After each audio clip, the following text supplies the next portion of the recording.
Bakit yung unang level palang lumabas sa amin? Hay, sinasabi ko naman sa'yo, ang kulit mo pa din. Huminahon ka muna dyan. Lilipad ako sa taas at subukan kong makahanap kung saan tayo alis dito. Apoy at dahon, kayo muna bahala sa masisilungan. Okay, at tatawagan na lang kita kapag may nahanap na ako. Hangin Geyser! Bye-bye!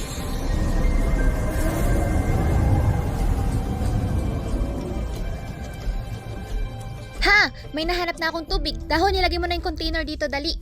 Okay.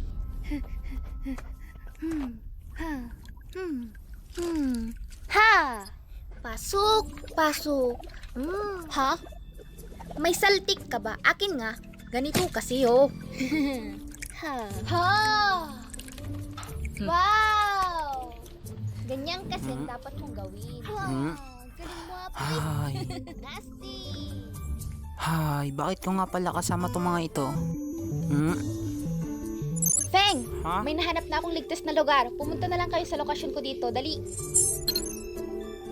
Ano pa hinihintay mo, Robert Tan? Arat na't pumunta dyan.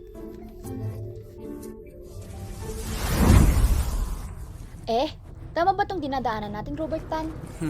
Tama ka nga naman, pero hindi ako si Robertan. Oo, hindi ko si Robert Tan. Kung hindi siya, sino siya? Si Robert Tan. Nakasuot siya ng salamin pero may buhok naman ito.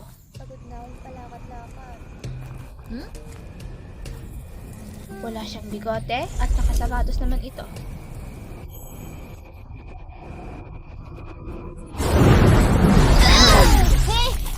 Ano to?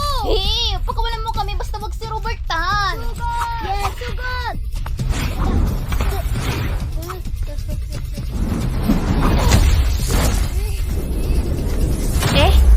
Sandali lang! Ahmad Sobri? Pagpasensya niyo na sa nagawa namin kanina. Ako nga pala si Paplion.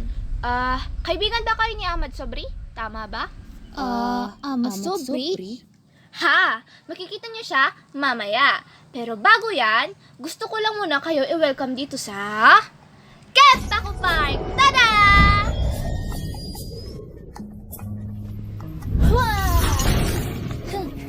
Yeah! Oo, tignan mo yung mga sasakyan nila, oh.